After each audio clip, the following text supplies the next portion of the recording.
UMNO pun bawa, NGO pun bawa sokongan kepada Jabatan Agama Islam Negeri Sembilan. Lawan balik. Itulah penyatuan ummah. Kita ambil itu sebagai hikmah berlaku yang sedemikian rupa. Kalau tidak langsung rasa terdetik dalam hati kita nak membela Islam, nak menyayangi Islam, maka kita sebenarnya jauh dengan Allah. Jauh. Seperti mana jauhnya kita berqiyamul lail, tahajud tengah malam. Bagaimana Tuhan nak tolong kita? Saya dengar ceramah Syekh Johari, ulama tok guru pondok daripada Pahang. Dia kata apa tuan-tuan? Ketika mana Nabi sedang sujud, anak cucunya Hasan dan Husain naik atas belakang Nabi, buat macam kuda.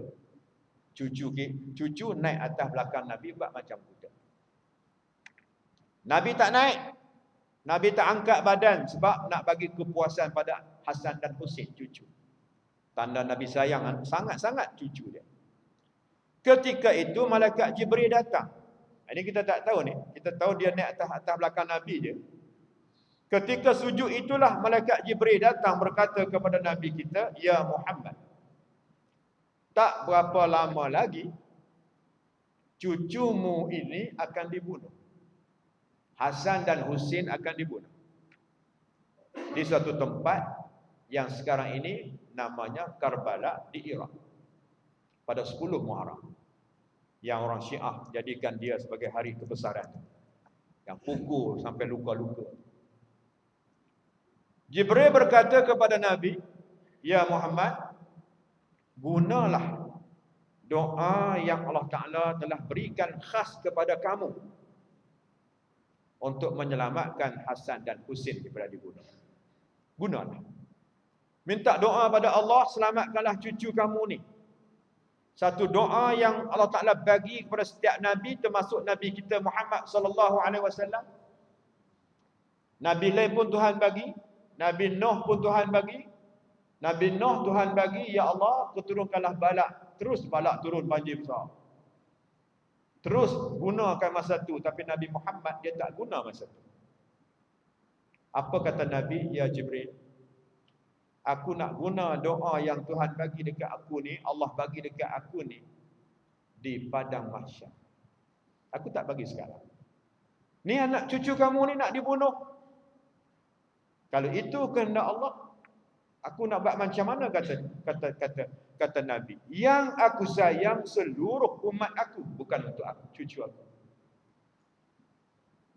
Kalau Nabi hari itu baca, "Ya Allah, selamatkan cucu aku, Ya Allah, selamatkan cucu aku, jangan mereka bunuh cucu aku," tuan-tuan, tak ada lah doa Nabi di hari akhirat besok, "Ya Rabbi salim ummati." Nabi duduk di permulaan titian sirat, duduk di situ. Kita nak meniti sirat, dia duduk di situ, berdiri di situ, sujud pada Allah di situ. Ketika itu Nabi kata, "Ya Rabbi, Ya Rabbi, salim ummati, salim ummati." Sujud pada Allah. "Ya Allah, ya Tuhanku, Ya Allah, ya Tuhanku, selamatkanlah umatku, Ya Allah. Selamat umatku, Ya Allah. Selamat umatku, Ya Allah." Tengok Nabi punya sayang dekat kita, tuan-tuan. Tiba-tiba kita tak sayang Islam. Tak rasa apa-apa langsung bila Islam dicabar. Ketika itu Nabi kata, "Saya tak akan baca doa ini sekarang. Selamatkan cucu aku tak baca sekarang. Aku nak tunggu, aku baca untuk umatku di padang mahsyar." Inilah manusia agung yang kita akan sambut hari kelahiran baginda bulan 1 nanti. Kehebatan Rasulullah sallallahu alaihi wasallam. Ketika mana dia sujud, itulah Allah Ta'ala kata, "Irfa' ra'sahu ya Muhammad." Angkat kepala kamu sekarang. Angkat kepala kamu sekarang ya Muhammad, jangan sujud lagi. Aku beri kabar gembira kepada kamu wahai Muhammad, kata Allah. Aku telah menyelamatkan umat-umat kamu, kata Allah. Siapa dia yang Allah Ta'ala akan selamatkan di padang mahsyar atas permintaan baginda Rasul sallallahu alaihi wasallam? Yang pertamanya, orang yang duduk dalam majlis ilmu seperti mana tuan-tuan dan puan. Maha suci Allah, barakallah. Sebab tu di mula-mula saya sebut tadi, orang yang tahu berkatnya ilmu, mereka akan datang juga walaupun hujan lebat mana. Tidak ada halangan bagi mereka. Sebab mereka nak cari tiket untuk mendapat syafaat daripada Rasulullah sallallahu alaihi wasallam. Syukur pada Allah. Yang kedua, ni kita nak berhijrah. Yang pertama nak jadi orang berilmu ni. Orang yang menuntut ilmu ni. Tadi saya tengok lepas kita sembahyang maghrib, ada 2-3 orang tuan haji. Dia mari susun meja ni, letak di sini. Saya pernah tengok suasana begini berlaku di Masjid Kampung Baru. Masa saya belajar di Pusat Islam dulu, saya pergi Masjid Kampung Baru sebab di Masjid Kampung Baru ni tiap-tiap malam ada penceramah. Dia mengajar di Masjid Kampung Baru. Bila saya tengok seorang tua dah, umur sekitar 85-80 tahun. Bila mana meja ni telah diletakkan untuk penceramah, untuk tuan guru berceramah. Saya ada di depan tu. Saya bukan ceramah, saya tengok. Saya datang nak tuntut ilmu. Bila dah meja semua dah ready, dah nak mula je, tinggal tuan guru datang je. Setiap malam ada seorang tuan haji tadi, dia datang ke meja ni, dia pegang-pegang meja ni. Dia pegang-pegang meja, betul-betulkan mic. Tiap-tiap malam, satu hari hati saya nak tanya, kenapa dia duduk pergi pegang-pegang meja ni? Saya tanya dia, minta maaf Tuan Haji, saya nak tanya sikit. Meja tu kenapa Tuan Haji pergi kemas-kemas lagi? Kan mereka dah buat dah semua dah. Dia kata apa kat saya? Dia panggil saya nak dia kata. Masa Pak Cik belajar dulu, Tuan Guru Pak Cik kata, besarnya majlis ilmu ni, sampai kita menyediakan meja untuk penceramah, Tuan Guru bercakap pun dikira sebagai pahala. Tapi Pak Cik dah tak ada tenaga, orang lain semua dah angkat. Orang lain semua dah angkat meja ni, Pak Cik tak ada tenaga. Jadi mereka dah angkat semua, Pak Cik pergilah belek-belek, kok ada saham Pak Cik di meja tersebut. Lepas ni saya tak tahu lah berapa orang nak berebut meja ni. Kehebatan majlis ilmu. Maha suci Allah. Nabi sebut, orang yang datang menuntut ilmu ini, mereka itu sebenarnya telah dipilih antara insan-insan terpilih. Tuan-tuan adalah insan-insan terpilih daripada ribuan manusia yang berada di Taman Pengkalan Jaya. Syukur. Yang kedua, kita nak berhijrah menjadi orang yang mudah melakukan amal ibadat. Umur kita 40 tahun, 50 tahun ke atas lagi ni tuan-tuan, apa lagi yang kita nak cari kecuali mardhatillah, keredaan Allah. Sebab tu saya nak bagi satu ayat malam ni. Kalau tuan-tuan boleh hafal, tak hafal pun boleh tengok Quran. Ayat yang ulama kata, kalau barang siapa yang beramal ayat ni tiap-tiap hari sekurang-kurangnya sekali, insya-Allah semangat untuk dia melakukan amal ibadat sentiasa berkobar-kobar. Ayat apa tuan-tuan? Ayat 15 surah Al-Ahqaf. Ayat ni merupakan doa yang Allah Ta'ala ajar dalam Quran. Bismillahirrahmanirrahim. Rabbi awzi'ni an ashkura ni'mataka allati an'amta 'alayya wa 'ala walidayya wa an a'mala salihan tarda wa aslih li fi zurriyyati inni tubtu ilaika wa inni minal muslimin. Al-Ahqaf ayat 15. Baca ayat ni tiap-tiap hari. Antara kelebihan ayat ni tuan-tuan, Allah Ta'ala memberikan keringanan, kemudahan, peluang seluas-luasnya tak rasa berat untuk buat amal ibadat. Kalau sebelum ni kita susah nak bangun malam, amal ayat ni tuan-tuan ringan kita bangun malam. Kalau sebelum ni kita rasa berat nak baca Quran, tuan-tuan lepas tuan-tuan amal doa ni, tuan-tuan mudah nak baca Quran. Ayat memudahkan melakukan amal ibadat. Yang ni Tok Guru saya bagi. Al-Syekh Lutfi. Tok Guru saya bagi. Al-Ahqaf ayat 15. Al-Ahqaf. Nak dapat anak yang baik, zuriat yang baik, nak dapat isteri yang baik, nak dapat suami yang baik, nak jadi ibu bapa yang baik, inilah doa dia. Al-Ahqaf ayat 15. Tak sampai 2 baris dalam Quran. Orang nak bertaubat kepada Allah, Allah Ta'ala terima taubat, inilah ayat dia. Inni tubtu ilaik. Ya Allah, aku bertaubat padamu ya Allah. Wa inni minal muslimin. Akhir ayat itu dia sebut. Allah Ta'ala sebut. Wa inni minal muslimin. Ya Allah, ya Tuhanku, tetapkan aku ya Allah sentiasa dalam Islam. Istiqamah dalam Islam. Mati dalam Islam. Kalau mati dalam Islam, tuan-tuan, ulama mengatakan orang yang beramal dengan doa ni, insya-Allah dia mati boleh mengucap 2 kalimah syahadat. Ayat ni lah. Bukan daripada Nabi, bukan hadis Nabi, tapi ayat Quran yang Allah Ta'ala catat, yang Allah Ta'ala rakamkan dalam Quran. Doa, kamu baca doa ni, doa yang aku bagi, pasti aku makbulkan. Al-Ahqaf ayat 15. Berhijrah kita menjadi orang yang sentiasa bertaubat. Berhijrah kita menjadi orang yang sentiasa mempertahankan Islam. Sebab tu saya pergi mana-mana, tuan-tuan. Besok di Barakah, malam besok di Felda Ijuk, malam balik daripada Ijuk pula di Felda Perluk, Sungai Siput.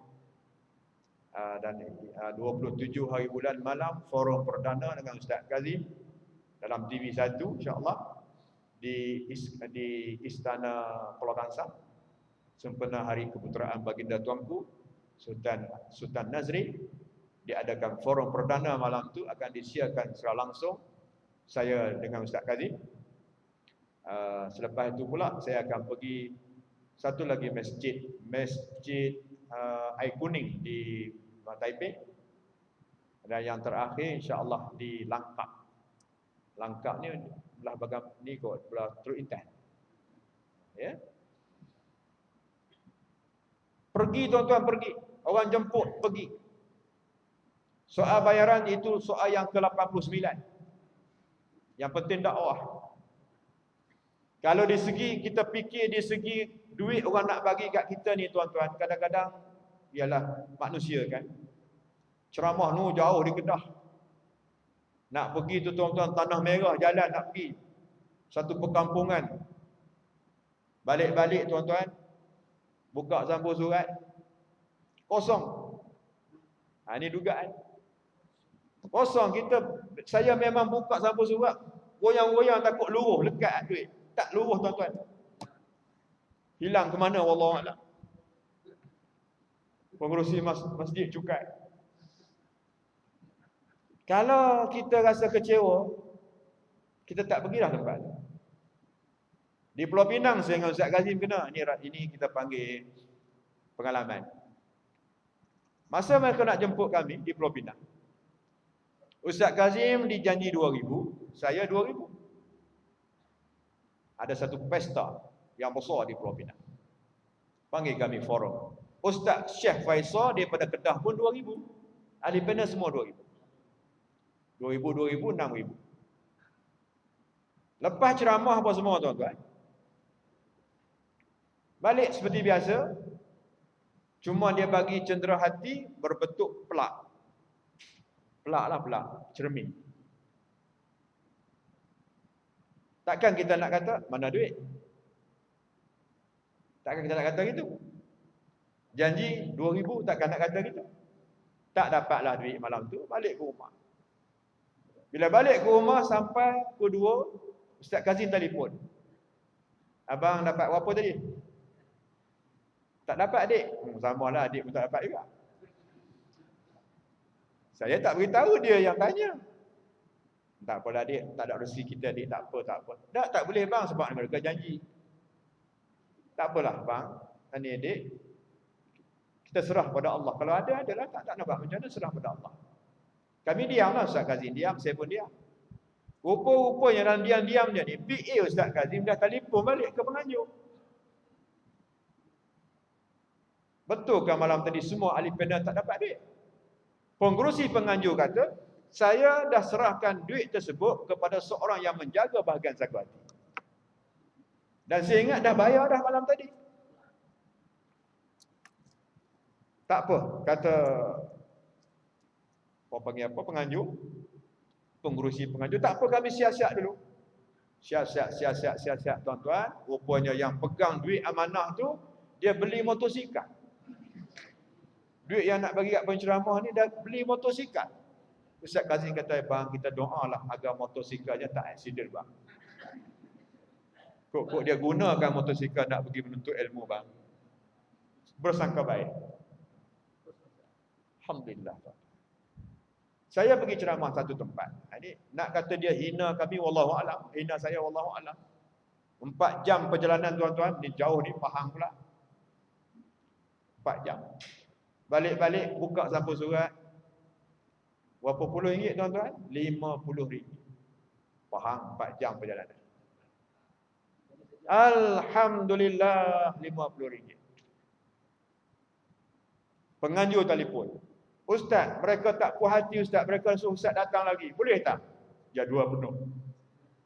Sebab 50 ringgit.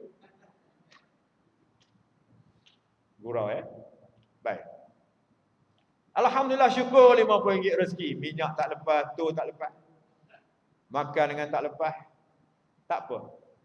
Besoknya, malam tu kami balik daripada Pahang. Besoknya, saya ceramah di Telekom Malaysia. Untuk staf-staf. Adalah lebih kurang 200 orang. Telekom Malaysia. Buat di mana? Buat di Ibu Pejabat Telekom Ipoh. Daripada rumah saya ke Manjur lebih kurang setengah jam lah. Ceramah. Buat balik orang bagi sampul surat. Balik buka-buka sampul surat. Berapa tuan-tuan? 1,000 ringgit. Nampak tak? Tuhan balas hak 50 ringgit di Pahang. Yang setengah jam perjalanan Tuhan balas 1,000 ringgit. Keyakinan kita, keikhlasan kita pada Allah. Kalau malam ni masjid ni bagi saya 50 ringgit, saya cerita tempat lain pula masjid ni bagi 50 ringgit. Tak maaf. Jadi kalau rasa 50 ringgit tu, keluar siap-siap. Tambah sikit lagi. Saya tak kisah insya-Allah. Tuan Haji yang telefon saya, tak pernah tanya Datuk nak berapa. Tak pernah. Saya terus terima je. Malam ni saya tersedia free malam ni. Tak tanya berapa nak bagi, tak tanya. Berapa ustaz nak, tak tanya dan saya pun tak beritahu berapa nak. Keikhlasan. Di segi penat lelah tuan-tuan, ya Allah, semalam kami balik daripada Johor sampai dekat tempat kapal sing accident tu. Dekat antara tempurung, kedua tempurung tu. 5 kereta tuan-tuan, hancur. Accident di situ juga. Hujan lebat. Dan kami berada di situ belakang betul-betul accident. Maknanya kalau kami cepat sikit, maka barangkali kami yang ke-6 kereta. Tapi Tuhan selamatkan nyawa. Kenapa tuan-tuan? Keikhlasan kita pada Allah. Mengabdikan diri pada Allah. Sayang Islam. Sayang Islam. Seperti mana Nabi sayang kita. Kita kena sayang Islam yang ada pada diri kita. Sebab tu bila mana orang cabar Islam, apa yang berlaku, walaupun kita tak ada kuasa tuan-tuan, dalam hati kita, ya Allah, selamatkan aku, ya Allah, selamatkan aku, ya Allah, di atas ketelanjuran umat-umat di zaman akhir ini. Ini tanggungjawab kita. Bagaimana kita nak berdoa? Saya dah sebut awal-awal tadi. Bangun malam, berdoa, bermunajat pada Allah. Agar Allah Ta'ala selamatkan kita, tuan-tuan. Dengan lafaz Bismillahirrahmanirrahim. Saya mengijazahkan, memberikan keizinan talaqi. Ayat-ayat kaedah yang saya bacakan sebentar tadi. Untuk diamalkan oleh tuan-tuan dan puan-puan. Moga-moga diberkati dan diterima oleh Allah Subhanahu Wa Ta'ala. Jadi rasa saya 1 jam 15 minit saya bercakap kepada tuan-tuan pada malam ni. Alhamdulillah sekadar itu yang dapat saya beri tentang apa sebenarnya hijrah yang perlu kita buat. Dan yang terakhir, hijrah kita tidak lain dan tidak bukan akan pergi ke satu alam namanya alam kubur. Itu juga hijrah, persiapan-persiapan yang perlu kita buat. Antaranya saya sebut tadi dah, nuntut ilmu, baca Quran, selawat atas Nabi, buat baik pada mak bapak, buat baik pada jiran, buat baik pada masyarakat, datang masjid, nuntut ilmu. Kadang-kadang jawatankuasa masjid pun tak mari masjid. Jadi macam mana? Jadi semua-semua ni kita kembali balik. Tidak lain dan tidak bukan kita tuju keredaan dan pengampunan daripada Allah Subhanahu wa taala. Kita manusia lemah, kita manusia tak lekang daripada dosa, kita manusia tak boleh lari daripada dosa. Orang yang terbaik, tubu ilallah taubatan nasuha. Bertaubatlah kepada Allah. Moga-moga Allah Ta'ala terima taubat kita. Terima kasih pada pengerusi dan jawatankuasa masjid, tuan-tuan yang sudi jemput kita, jemput saya pada malam ni. Dan saya berjanjilah dengan tuan pengerusi, bukan kali pertama saya datang masjid ni, diikutilah. Kalau 14 tahun saya duduk di Manjur, di Ipoh, inilah pertama kali saya datang ke masjid selepas 14 tahun, maka kita akan jumpa lagi 14 tahun yang akan datang. InsyaAllah tuan-tuan, wabillahi taufiq wal hidayah. Assalamualaikum warahmatullahi wabarakatuh.